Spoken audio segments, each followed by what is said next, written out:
So you say it's strategic, or it's like, okay, F it, I'm gonna give it a shot.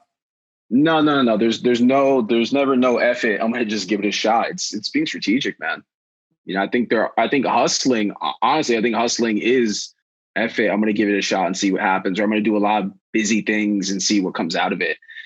I think that I'm at a point in my life and my career where, I'm a little bit older and I don't have as much runway to take uncalculated risks, right? So to speak. So, I've worked in marketing for a while now. And, it's funny because I was just talking on TikTok a little while ago about what we did with sending masks to the NBA players. And, we used to do this all the time at different brands where I worked at. When I led social media at Winn-Dixie, we would send gift cards to bloggers or influencers. When I worked at LinkedIn, we would send them swag because we want them to talk about us. So, what we did with NBA players, direct marketing, is not new by any means. I think that what happens is there's people in my network that they kind of know me as being a speaker or an author, and they didn't realize, like, oh man, this guy actually like knows a thing or two about marketing and growing a product or growing a business from the ground up.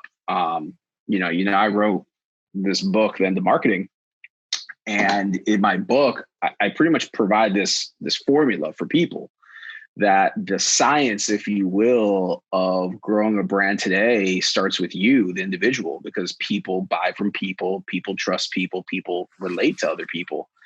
And that's not new by any means. Like, business has always been conducted based on likability and relatability, right? You're Hispanic, I'm Hispanic. There's a relatability factor there, right? Like, I think if maybe we didn't look similar to each other, we wouldn't relate to one another. You know what I mean? I think what social media does is it gives us an avenue or a vehicle to be able to broadcast louder than we normally would. What I told my business partner and my brother-in-law, Reggie, from the start was, these NBA players are influencers. We don't look at them as influencers, but they are influencers and they have reach in social media. And we're going to do this. We're going to send these masks to these guys. And if even one of them wears it, mission accomplished. It's no different than doing a Facebook ad buy. We're doing this to drive awareness for our company.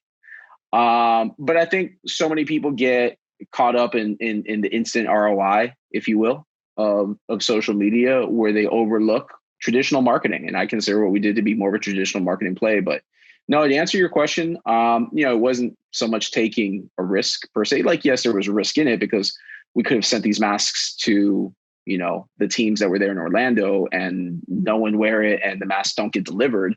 But again, we also took the time and doing our due diligence in reaching out to people that work for the NBA, finding out what the logistics process was like, actually emailing the two individuals who work for the NBA that were on site running all the fulfillment and the packaging center for the NBA. So there was definitely a lot behind the scenes that went into this. That's why I say, like, there's nothing that I do that's just kind of taking a risk and throwing something at the wall to see what sticks. Like, I don't have time for that.